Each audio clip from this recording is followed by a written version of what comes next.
Hello and welcome to this special event we're doing here live in the admin bar today, Humans versus Algorithms. Who are you writing content for? And I'm thankfully joined today by Abby Wood from the Content Lab, who is my fantastic copywriter and many people in our group's fantastic copywriter. And this is a discussion me and her were having on a Zoom call one day. I'm like, we really need to get into the admin bar and talk about this. Like I said, Abby does copywriting for my agency. She also has done copywriting for the admin bar's website and many folks inside the group. She does fantastic work. Her team does fantastic work, and we love her very much. So that's my intro for her. But Abby, why don't I turn it over to you and let you talk a little bit about yourself? Full disclosure, I did not pay him to say that. No, but I get free content. No, I'm Free just kidding. content for life. Hello, my name's Abby. A lot of the watchers I already work with, so hello, lovely clients.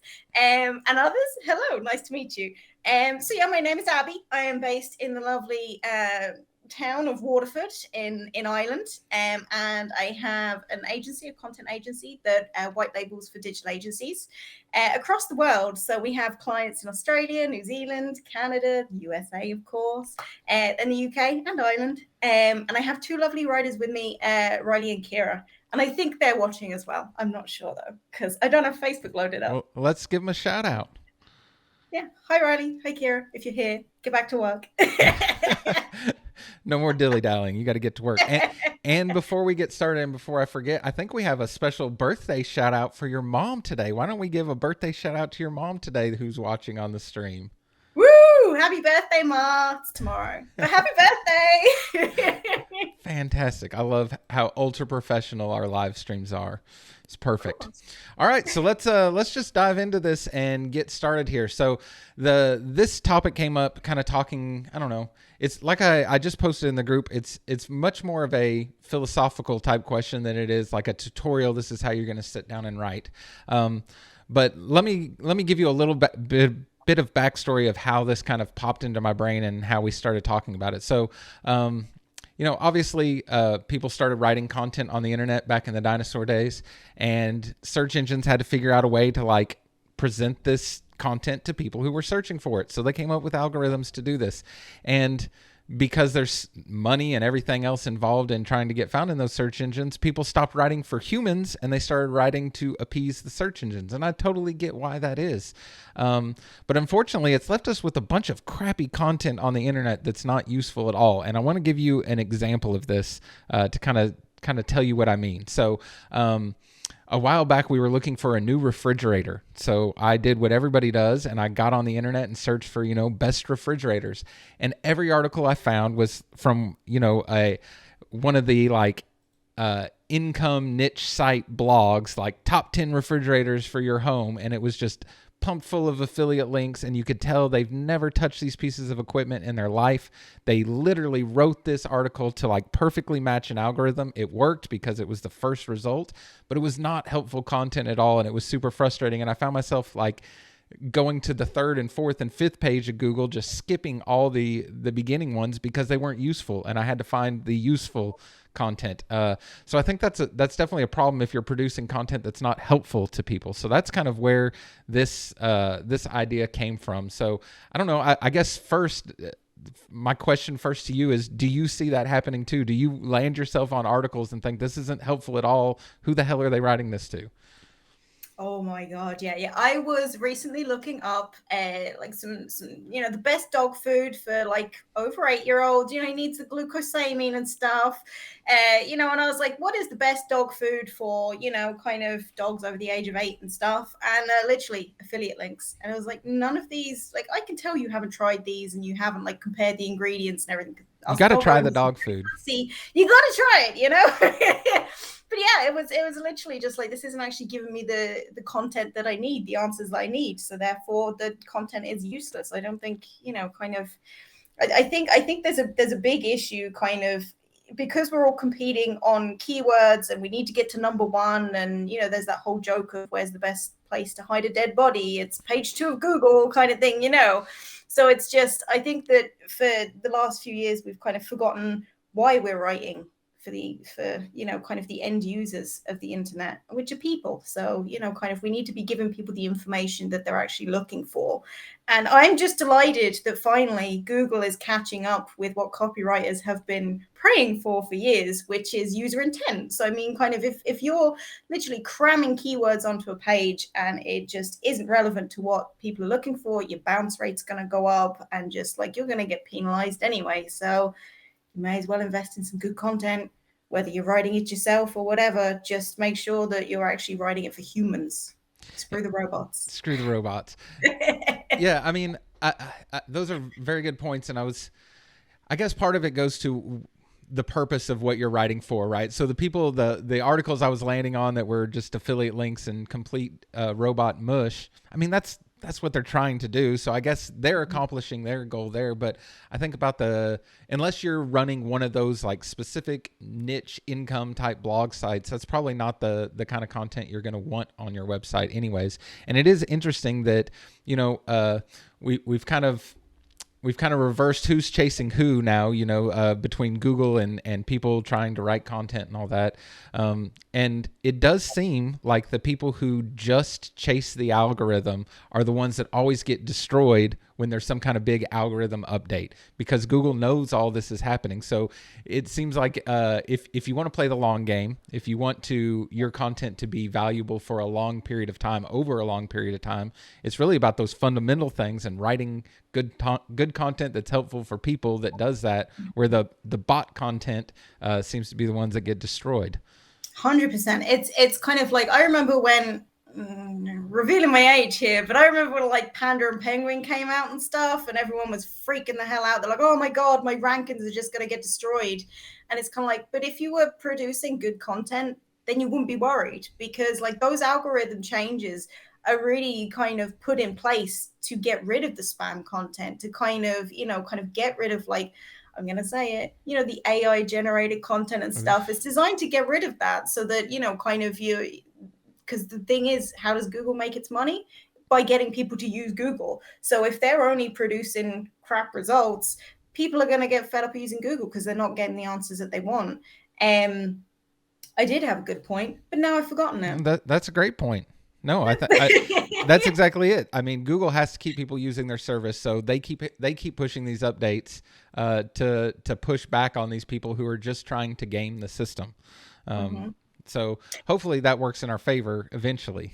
Yes, yeah. No, well, do you know what? Kind of one of the best ranking blog posts I've ever written, and it's coming up to like 10 years old at this point. And yeah, we refresh it every year and stuff, but it's how much does a website cost in Ireland? Kind of, for my partner Nick's website design company, Island Website Design, he, we were just like, what is the most common question that we get asked from everyone? It's how much does a website cost? And it's still number one on Google. Like, we do refresh it, we do update it and stuff, and we expand it. It is one of his unicorn pieces, but it's still kind of, even through algorithm changes, it's never got penalized because it's not full of spammy rubbish. And I think kind of, as web designers and copywriters and content marketers and digital agency owners and whoever else is listening, my mom, kind of we have this kind of this role in that we should be creating engaging, beautiful websites. We shouldn't be creating crap that won't last more than 6 months. I think that's on us to kind of rise above kind of the spam and just create meaningful online content. Because it does our clients justice, and then it also does our businesses justice, I think. So I think we're like minutes into the stream, and we've established already the argument is settled. We're writing for humans. Like, I think we all knew that when I wrote the title to this, where we would end up on this argument. So it's a bit of a false start on there, but we both agree in this camp. I think most people will agree in this in the camp of humans. Humans win here, but we have to play the game a little bit. We have to think about some of these, how the things we're writing play into the algorithm. So it's something we still have to be conscious of. And I'll say, at the opposite end of the spectrum of the spammy algorithm chasing niche income blog type websites, I'm at the other end of that, where I literally get out people in here that have read anything I've written. It's a stream of consciousness as if I was just talking to you. Because I don't know, we'll call it my writing style, and we'll pretend like that's what I'm doing on purpose. And I've thought all this out. It's how I think. So it's how I write. And I literally never have any consideration to, how does this affect the algorithm? Are people searching for these terms? I'm not doing keyword research when I'm writing blogs. I'm not doing any of those things. So I'm at the other end of the spectrum, probably in just as bad of a way. And that's why things I write, especially things I write for the admin bar, those things are never going to rank for anything. We have one post that brings in about 1,000 page views a month, which is pretty decent. I'm not breaking any records, obviously, but I'm proud of that. But it's literally like how to set up reCAPTCHA in Elementor. It's like a tutorial, right? So it just happened to work out that way. I didn't do it on purpose. I just needed to answer a question, and that's how I did it. But most of the things I write are never, ever going to rank because I don't want to play that game or think about those things at all. But I feel like there's got to be a balance there. Like I wouldn't tell everybody else to do it that way. So No. I wanted to kind of break this down into some different phases of what you need to be looking at in terms of the algorithm, kind of in different phases of creating content. So the first phase being research. I'm not doing any kind of keyword research. I'm not using the tools to do it. None of that, because I don't enjoy doing it. But I realize I need to be doing that. So how much are we thinking about the human, and how much are we thinking about the algorithm when it comes to keyword research? First of all, massive slap on the wrist. He's like, I don't even care about ranking. I'm just going to write stream of consciousness. Bam, read that admin bar. I love it. Just like, I don't need to rank. Yeah, well, I'm literally writing to an audience that I know. Like I know all these people personally, and I don't care if there's more of them. Like the ones we have are great. I don't need any more of them, so I'm not worried about it. So it's maybe like an edge case scenario. Well, I think kind of like content is very much part of a holistic, online strategy. So kind of you've got to think of like where you actually get your leads from. So or kind of who you're writing for. So I mean, like the admin bar, we have our Facebook group, and kind of, you and me write the blog posts, and then it goes out on the newsletter. It kind of gets pushed out onto the Facebook group. Kind of everybody has full access to all of the content all the time. And a lot of kind of like the new members, referrals and word of mouth and stuff. So, in terms of kind of like, are you looking to, increase membership because somebody needs to know how to set up reCAPTCHA in Elementor? Probably not. Kind of that's just a helpful, piece for people that are looking to set up reCAPTCHA in Elementor. They may not be agency owners. They could be kind of just website owners that are looking to DIY it. But in terms of kind of like keyword research, yeah, you still got to do it. Kind of I think I'm a big fan of semantic SEO and user intent. So kind of if you're writing on a subject, the subject inside out, and kind of you will hit the keywords naturally because you're covering the subject thoroughly. But I'm going to give a good example of a website that I'm writing at the moment. So it is for a wonderful kind of cosmetic surgeon in Florida. And one of their big offerings that they're starting up is Botox for men. And of course, kind of cosmetic surgery for men is difficult to write for because it's a very kind of niche market, and, it's a completely different kind of user intent than, say, women looking for cosmetic surgery.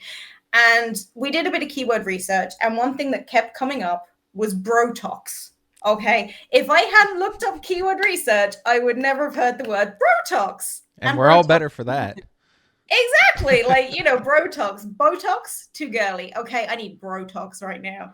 But it's pretty much kind of like, you may know the subject inside out, but you still need to do keyword research. And of course, that'll change as well. Like people are searching for different things. You may think that kind of your audience is definitely going to be searching for, how many pages should a website have and all this kind of thing. Whereas they may be looking, how do I increase donations to my nonprofit? That kind of stuff. So it's still hugely important. But the kind of the next phase is, once you know what people are searching for, is how to actually create the website content around that. So kind of we're not kind of just jamming the keywords in there. You're framing the actual content you're writing around what people are searching for. and you're going to hit those keywords naturally. So it's not kind of like, Botox, get Botox today, Botox for men, it's very much kind of, you got to do it naturally, because otherwise, going back to Google and the bounce rates and stuff, if your website is spammy and horrible to read, people will click off, because I think this is a big thing with everybody's online nowadays. Standards are higher. Kind of you could get away with, those god awful clickbait articles like 6 years ago. People don't read them anymore, and they shouldn't do, because they're terrible. It's yeah, sorry. So I guess like to follow up on that, on the keyword research part of it. So if you had to put a balance on how much is, I'm just thinking about the questions people are asking me, or the things that come up in meetings, or what I know is important to my audience, versus I actually need to go do research, like in some kind of tool somewhere, to see what the algorithm and what the data tells me. Where would you put that balance? And like, how do you start that process? Are you first looking at the human side of it and then trying to, you were looking at the Botox for men as an example, right? And then found out later that Brotox exists, which blows my mind, and I know everybody's Googling right now. So I guess the first question is, how do you weight those things? And then what's the order of operation? So if I was a web designer and I wanted to rewrite my own site, I would definitely start with what I know first. So kind of what is your audience coming to you and asking you repeatedly? What are your current clients, the clients that you enjoy working with, asking you repeatedly?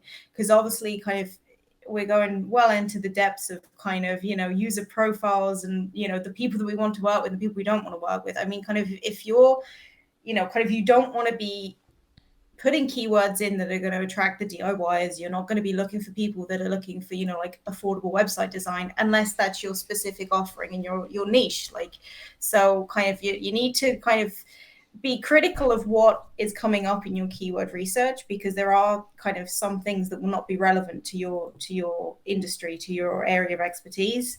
But I would definitely start. I keep going off on tangents. I'm so sorry. No, you're good. This is fantastic. You just blah blah blah blah blah whatever about this stuff.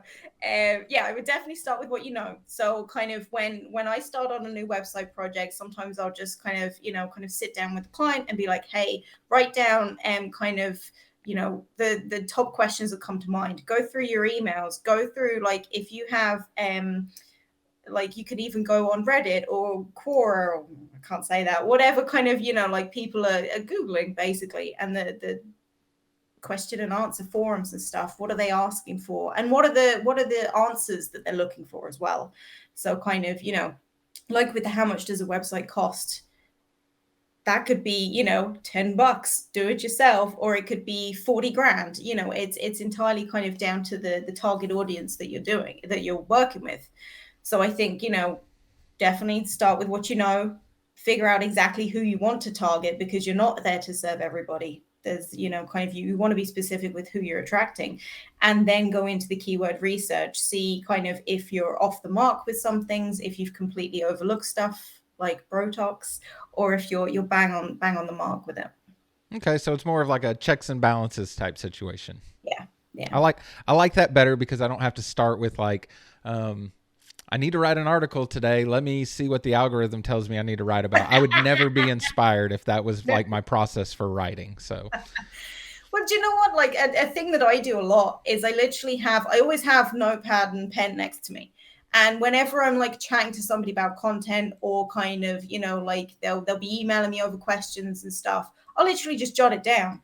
And like, kind of one of the blog posts that I'm writing for the admin bar at the moment is, kind of how do you measure return on investment on content? That's a huge question. And that came up on a sales call that I had a couple of weeks ago. So it's, I think just make notes of what people ask you, and then start from there. Fantastic advice. I like it. All right. So we kind of we got the research stuff talked about. We move into actually writing stuff. So now we need to put pen to paper, or I don't know, fingers to keyboards, and get started writing things. So when you're outlining an article, I'm assuming a lot of people start with writing some kind of outline and then filling it in. However your process is for writing an article, are we still focusing on what the user intent is, what the humans are thinking, what we want to convey to them, or are we already trying to think about the exact phrases we need to work into our headlines and things like that? Is that something we're thinking of in the start, or is that later on? So there's an art and a science to copywriting, and I know that makes me sound a Give bit us like, all your secrets. That's all I'm yeah, asking. I know there is. So it's kind of with an outline. What I tend to do is I will literally kind of just like problem solution pitch at the end, or kind of however you personally like to frame your outlines and stuff. But I keep it very high level, so I won't even bother kind of like putting keywords in at that point. So this is before you even write the actual piece. So if you're outlining, so say if you're doing a landing page, and it's a conversion piece for like a sale that you're having or something like that, you literally have, okay, like your banner is kind of the end result that they're looking for, and then you can move on to the next bit and kind of highlight the problem and then the solution, and then kind of like pitching like the thing on sale that's the solution. And then when you actually come to write it, that's when you put the keywords in. So yeah, it's kind of it'll go into your first draft for sure, because like, I mean, with your H1s, your H2s, your H3s, we all know that keywords are essential in those. There's no kind of, there's no debate about that anyway. But yeah, first draft, kind of don't bother with the outline. The outline is just for you to kind of get it in your head, the exact kind of way that you're writing something. And then you draft it, and then you edit it, and then you hope it's okay and send it off. So you would say in your first draft of writing, you're already thinking about where you're placing those keywords and stuff. It's not a part of like the editing process when you're done going back and like, now I'm going to think about SEO in this. So yeah, personally, every single person writes differently, but personally in the first draft, I will include, because like your H1s, your H2s and stuff for sure. Then in an edit, you can go in with a fresh pair of eyes and see, okay, where did I miss something obvious? Or, can this sentence be improved with a key phrase or that kind of thing? Yeah, it's very much a work in progress for me anyway. Yeah. May not No. be for everyone. We're leaning on you. You're the expert. What about tools? I know there's like extensions you can put into Google Docs, and it'll analyze things and tell you if you're writing for a fifth grader or a genius level, which it never tells me I'm doing that. If your keyword density is too high, all these different metrics, like robot algorithm metrics, do you rely on those tools? So I think those tools are important for sure. Like, I don't want to sound like a wanker, but I've been doing it 10 years. So I kind of have a good idea of kind of like what is good copywriting and what is bad copywriting. So, I mean, like Hemingway app, fantastic. If you've got a client that's very verbose, or, kind of you struggle to keep things simple, the rule of thumb is your writing is fantastic. Don't worry. It's rambling. It's all good. I think that kind of the rule of thumb is you want to be writing to the level that a 12-year-old can understand it, because there's so many different levels of kind of what people can understand reading wise. You want to keep it as simple as possible. So obviously certain industries are going to be different, because there, is a little bit of jargon or whatever, and kind of, you might be writing about, like, we had a lovely client who does laser wavelength measurement analysis, and that is a much more educated kind of audience than, say, somebody that's, I don't know, something like kids books, for instance, so it's web developers in the admin bar. But yeah, it's so kind of like Hemingway app is fantastic. Definitely kind of if you're not comfortable like with, because here grammar and spelling isn't for everyone, not everyone's natural friggin' walking dictionary. Hemingway app is fantastic. That's free, by the way, guys, go use it, free. Grammarly for spelling and proofreading and stuff, also very good. The paid version of Grammarly has kind of a plagiarism checker as well, which, as we all know, is very much needed. I don't think the people that are plagiarizing are really worried that they're plagiarizing. I don't think that would stop them. No, it wouldn't. No, that is very true. And then, I mean, like, kind of like the keyword tool from Google, like that's kind of, if you're looking to appease the Google gods, use their own tools and stuff, because they'll tell you exactly what they want. If that's what you're looking for. I mean, SEMrush is always popular, insanely expensive. Personally, not for me. Kind of we do use it on some of our projects, but it's not for everybody, especially if kind of like you're a smaller agency as well. It's a very kind of expensive tool to invest in. And then like you get like a bunch of keyword tools and stuff on AppSumo and everything, and it's just, I don't know, like you can use tools all you like. I think it's a lot of it is down to common sense. It's the person using the tool. Yeah. Yeah. Exactly. So when you mention the tools that Google uses, so which tools are you talking about specifically? Like the keyword research tool and stuff in the back end of like your Google in dashboard. Search Console? Yes, thank you. There you go. Yeah. Okay. Yeah, you can definitely use that. Uber Suggest is quite popular as well. We've used that, which is Neil Patel's. So everyone knows Neil Patel, and his little face as the little icon always makes me laugh. Whenever I load up Google, I'm just like, we're going to change the admin bar logo to my face and see how that goes. It's just the little face with the hat on. Oh man, it's so funny. But yeah, I think kind of a lot of it is down to common sense. Like if you think you're using too many keywords, you probably are. Fair enough. All right, so then we've got it written, or we've got it researched, we've got it written, we've published it into the world. What about afterwards? Are we checking on articles? Are we checking all those metrics to see, is Google happy with this article? Or are we listening to customer feedback? Hey, I read your article and I want to sign up, or I want to talk to you, or whatever it may be. How do we weigh those different metrics? So if somebody tells you that they really enjoyed your blog, that's fantastic. That is, personally, I find that better than kind of if it's a number one on Google. I know that's controversial opinion, but I feel the same way. Somebody's read it, 100%. Yeah. So I think that's absolutely fantastic. We had one of his clients, actually landed a massive project in New York, and it was all because like he'd been following his blogs and stuff that he'd been writing, and I was just like, fan-freaking-tastic. That's everything. That's what you want from a blog post, is to ultimately, present you as an authority in your industry and get you more clients. But in terms of kind of like reporting and analytics and stuff, yeah, important. Like I think once a quarter, go in, check, see if you have any unicorn pieces that have thousands and thousands of views. Go in and update them. And kind of see if you can tweak them a bit, make them more better, make sure that you've got like a lead magnet on there, so that if people are actually seeing it, then they're converting. Because it's one thing to have something as number one on Google and just leave it there, and then it's another thing that you can actually just get their information and then email marketing and just be like, hey, do you want to buy stuff from me? Please buy stuff from me. Yeah, so I think about that kind of like I think about, it's cheaper for you to market things to your existing customers than it is to go out and get new customers. Do you think that works the same way with blogs?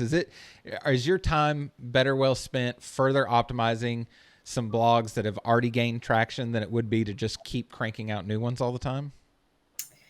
I think it depends. I know that's a really super helpful answer. It depends. So like if your plan was to do 2 blogs a month, and you have a backlog of 200 blogs already published on your website. I know, who are these people? Yeah. I don't know. But say if you were, so you'd like, in my opinion, you'd write 1 new blog a month and then optimize another one a month, because you're just building on the juice that's already kind of there with the blog that's already performing. So I think, yeah, that would be my advice. Fantastic.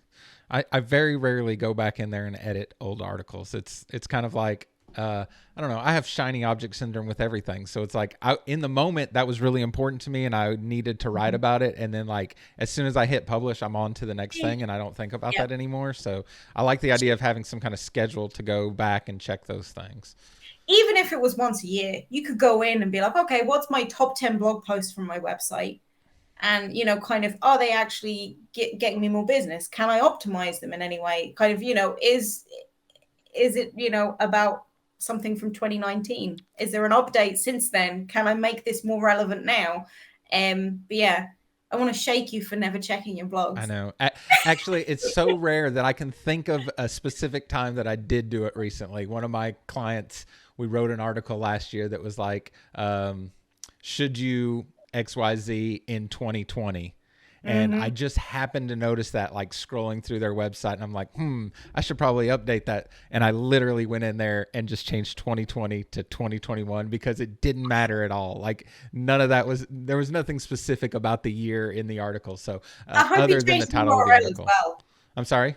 Did you change the URL as well? I did not change the URL because I was just worried about messing up. And I'm thinking, like, their audience isn't checking what the URL is. So yeah, that's okay then. No, it's just who is it? There's somebody that like updates their SEO guide once a year, but the URL is still from like 2018. And I'm just like, oh my God, that just no. Well, I'm scared to change the URL. That might damage things. I know, but even just like, kind of here's general advice. Don't put a date in a URL. Just be like ultimate guide to SEO, and then you won't, get caught out for updating the same thing 5 years in a row. That's a good idea. That was my fear, was then next year. And every year I add a redirect to the chain. That's obviously not good either. Better advice: don't put the date in the URL. I like that. If you take one thing away from today, there you go. There's a golden nugget for you today. What a golden nugget as well. Hey, I will take any of those. That would have saved me. So that's perfect. Okay, so that helps out a ton. I did want to, there was a couple of times we were talking about, getting questions from your clients and stuff. I'm a huge fan of They Ask You Answer. It's a fantastic book. If anybody's not read that, that's a fantastic one. Our friends Martin and Lindsay wrote a book called Content Fortress. I got it back here. Yes. Right here. Very good. This one's another fantastic book. They're big fans of They Ask You Answer as well, and this kind of piggybacks on that in a way. But this is really helpful in me developing content on my website that I could use like as a utility with my clients and with my prospects, both to attract them and repel them, which is super useful. What other kind of resources could you turn us on to? Putting you on the spot. Pressure. Oh my God. You don't know how to read, do you? No, I actually don't. I can't speak English. Okay. It's all just a front. I don't know how to write. Oh God, what would I recommend? I mean, like, any kind of, if you're worried about writing for the web, I always recommend, a good one for auditing old content is obviously Content Strategy for the Web, which is Christina Halvorsen, which I always recommend on every single freaking podcast I do and everything, because it's fantastic. I think every agency owner should have that. It pretty much covers kind of how to audit a site, how to recreate it, how to manage the content cycle. Because I think, a lot of agency owners, including my friend here, Carl, does kind of set it and forget it, and kind of like, and it's even kind of, a great thing is if you update a blog or you update a website page, you can email out all of your followers and stuff and be like, hey, we've updated this with new improved information, and then it just gets them re-engaged again. So yeah, it's That's a fantastic one. I don't know that one, so I'm gonna have to look that one up. I got some to add to my list. Definitely read that. What else have we got? Everybody Writes is a fantastic book. Everybody Writes is a fantastic book. I love Anne Hadley. Hadley? I can't remember. One of the two. Either way, fantastic book. But you love her, so I love her. Yeah, like her webinars and stuff of it. She's a very funny lady. The Art of the Click, that's pretty good as well if it's more conversion copy. And that's a good way of kind of balancing conversion copy for humans and also a little bit of SEO optimization in the back. Yeah, see, I don't write. Can't even speak. I like it. I love doing this. This is fun. We do have a few questions in here. Terry just asked the name of the book that you just referenced a second ago, and now I forgot. Content Strategy for the Web. Content Strategy for the Web. There you go. I will make sure to put that in notes so we have all that in the replay here. But I do have a few questions that I've copied and pasted from the chat as we've been talking here. If anybody else has any questions that have come up, go ahead and drop those in here now. I'm watching it, and I will get these answered now. So the first thing that came up was Eric asked, do you think that we, as in probably the people in the admin bar, do you think we notice the crap sites that are filled with affiliate links more since we pay attention to those kinds of things more than other people do? I definitely have an answer to this, but I'll pose this to you. I think we're more aware of it. However, I think there's a controversial opinion. I think there's an age thing as well. So a lot of kind of like my friends would be very aware, like, oh my God, this is like a BuzzFeed style article. What the hell is this? Like, I'm just not going to trust this information. Yeah, I think kind of people are more aware of it now than before, like lay people that aren't web designers and stuff. But of course, we're going to be more critical for sure. Don't ever send something to a copywriter because they'll just rip it apart. Well, that title could be better. What is this? CTA? No. See, I will agree with you that I think like as our internet IQ, or as time goes on, everybody's internet IQ goes up, and we're starting to see like the bullshit gurus and stuff for what they're for. And I think as our IQ gets better, people will start to realize that. I'm not a spring chicken anymore, 37, 38. I notice it obviously because of the work I do, but my wife does it, completely oblivious to it, would have no idea if she goes to research something we need to buy, she's going to come back to me with like these stupid articles with a bunch of affiliate links with no idea that that's happening. So I don't think we're there yet. Like, I don't think the overall consciousness of human beings has realized that that's what people are doing. I think there's still a huge percentage of people that don't realize people like write blog posts for money, which is probably that's funny. A scary thing.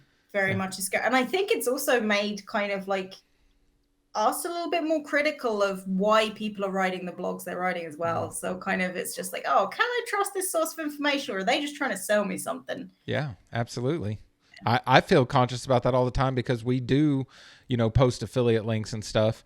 When we first started this group, I was doing a lot of affiliate marketing, thinking like that's how I would, pay myself for the time I put into the group. But I realized pretty quickly it's kind of a gross way to do things. So now I'm ultra like sensitive to what I put affiliate. There's things that I've been testing for a year now and still have not put an affiliate link because I'm not 100% certain like that this is what I would recommend for everyone, even though it's working well for me. So yeah, we're hypersensitive to those things for sure. That makes your opinion more trustworthy though. Hopefully. I mean, like if you literally had like a page on your website was just like 40 different companies, it's just like, oh, what are you doing? What are you doing? Like if you handpick like selected things that you absolutely love, it's like, yeah, it's because you genuinely love it. Yeah, and that's what I mean. On the Admin Bar website, there's a page called endorsements, and it's got a handful, 12, maybe 15 things. But they're held to our own standard of like, we're paying for this, we use this, all those kinds of things before I'll put them on there. But I digress. Michael said he's late to the party here, and he's sorry if this was discussed already. Headings that match the search question get better rankings than spot on headings for clients. Would you match the exact search query or newspaper headline that is interesting for the visitor, taking into account that it would get less traffic? So I guess, is it better to, he's not saying clickbaity, but something that's going to entice the user to click, or something that's an exact match to the query? Depends on the audience. It does. And it depends on how it's being marketed. So kind of if you have a piece that is like somebody is actively like driving traffic to it from Google Ads or whatever, you can get away with a little bit more creativity in the headline and stuff. From a writer's perspective, we prefer to do it that way anyway, because the writing is better. But yeah, if kind of, I don't know. I think if you can get away with it, then get away with it. But yeah, I think it's kind of like Google will take the entire page into consideration rather than just the headline. So you can have a little bit of leeway with it for sure.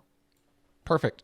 Nicole asked, should we be putting dates on blogs? So should we have the date embedded into our template? It depends on how often you're gonna update your blog. So me, sure. never put the date in. Here, look. Oh man, Cobbler's Shoes, like my blog, it has like 4 blog posts on it. I have like 20 that I need to finish and publish, and the dates nowhere to be seen because I know that I'm not consistent. I know I should be. That's what I do for a living. It's what our agency does for other agencies. But it's okay. We all get that on here because we all have things we need to do to our own websites. But yeah, no, I is this the lovely Nicole from Wonderstars? It is. German accent there, beautiful. Mwah, pronunciation amazing. She says, "What are you on about, Abby?" Yeah, no, because I know Nicole updates her blog on a regular basis and she's very active. Then yeah, she could do. But if you're kind of, I think in a way it shows it's a bit of authority and trustworthiness, because it shows that yeah, you've been blogging once a month or once a week for the last 17 years. But if you just do it like once a year like me, then it's not a good idea to have it. Okay, well, that's a good rule of thumb. I will say you're really just hiding that from the human side of it, though, because Google knows when you publish stuff. Yeah. No, it's literally just human. Google knows everything. They know everything. You can't hide from Google. Okay, so good rule of thumb is if you're going to kick ass and take names and update and publish content regularly, then be proud of the date. Otherwise, you might want to pull that back a little bit. All right, let's see here. I don't see any other questions at the moment, so if nobody else has any other questions, I want to give you a few moments here. I really appreciate you coming on and talking to all of us about this, because I think I've already taken away several notes of things that I'd probably need to get on before the day is over, and hopefully inspired me to get a little bit further away from the opposite end of the spectrum I'm on when I'm not doing any research or thinking about the algorithm at all. So hopefully that moves me a little bit. But I do want to give you a few minutes to tell people how they can connect with you. I know you offer white label services for agencies, because I take advantage of that myself. So I want to give you time. You didn't ask for it, but I'm going to give you some time to pitch here at the end of this call. Jesus. The pressure. I was not expected to have to be like, "Where's your elevator pitch?" Bam. Yep, do it now. Well, thank you very much. So kind of the Content Lab, we're based in Ireland. You can find me, Abigail Wood, otherwise known as Abby, in the Facebook group of Tab. I hang around a lot. But otherwise, you can find us at thecontentlab.ie. Because we're in Ireland. And yeah, we white label for agencies around the world. We've got clients in Australia and New Zealand and Canada and the US, and the UK and Ireland. And yeah, we if it's the written word, we do it. So kind of website copywriting, content marketing, email marketing, blogging, lead magnets, everything for everyone. But yeah, we do stuff for digital agencies and their clients. So it's a good old mix of stuff there.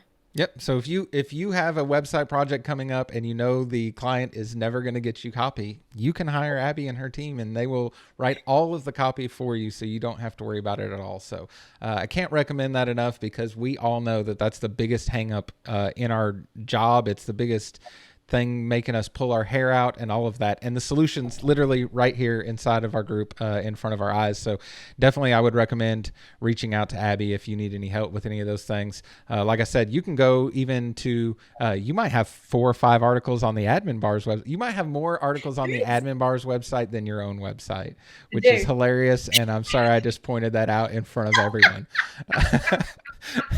But we're friends now. It's so true though. yeah. So if you go to theadminbar.com, I think it's /blog, but there's a link on there that says articles. We have all the authors written. If you click on her name on any of those, it'll take you to her author page that has all the articles she's written on our website. You'd also have no idea, but there are articles on there that have my name that Abby's written. So I'll pull back the curtain on that a little bit. They're all the coherent ones that probably have like keywords and shit in them.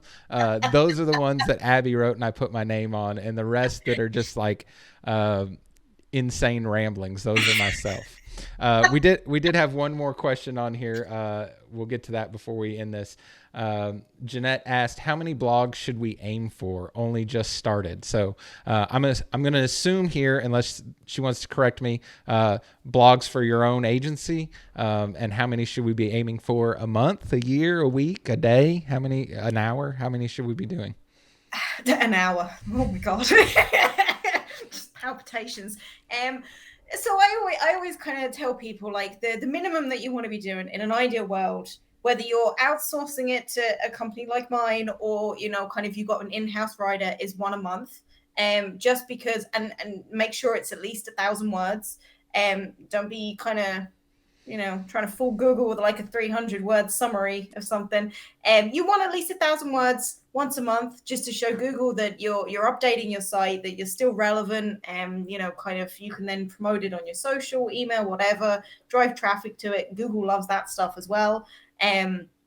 Yeah, that's I'd say at least once a month. Like, we have clients that blog once a week. We have clients that blog once a month. And we do have like clients that will come in with like cornerstone pieces. So kind of like it'll be, I think we have like a couple that are coming with like 8,000, 10,000 words, where it's like insanely in-depth kind of information. And that'll be like once a quarter. So yeah, if you're just looking to kind of keep the site kind of tipping away and updated and stuff, I'd go for at least once a month, and I should take my own advice on that. Yeah, we're gonna have to hold you accountable on that one.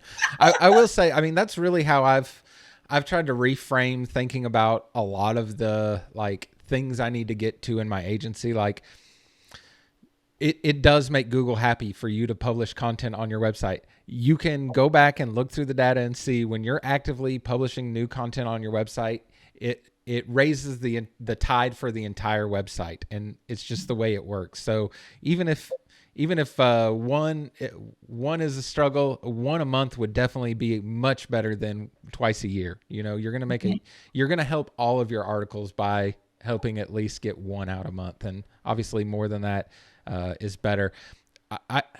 Not everybody's in a position where they can afford it. And I wasn't in my agency for a long time, but honestly, connecting with a copywriter and setting a schedule and saying, okay, here's what I need to do, and that's my bare minimum. That's money well spent for me, because then I know at least I'm getting the bare minimum done. And if I want to sprinkle in some more myself because I like writing too, then I can do that. But if you know, this is advice for Abby, you're gonna have to hire a copywriter. If you know you cannot get one block a month done, you're gonna have to hire a copywriter, and just, it's a business expense. It's something your business needs. So I think that's money well spent for sure. Yeah, I've never thought of it like that. Maybe we should consider it as part of our own marketing budget. It's investing in your own advertising and stuff. Yeah, sounds good. See, there we go. Perfect. All right. Well, Abby, I thank you so much for coming on here and joining us. I know this won't be the last time you do this because we have lots of content questions that we need to get to, and I have the best resource on the planet available to me. So I appreciate you being willing to do this for us. And happy birthday to your mom again tomorrow. That's awesome. And if anybody wants to connect with Abby, like she said, she's in the group pretty regularly. I dropped a link to her website here in the chat, and I'll make sure to put that in the show notes if you're listening or watching this at a later date. And we will catch you guys all on the next one. All right, everybody have a fantastic weekend. Bye-bye. Thanks so much, guys. Bye.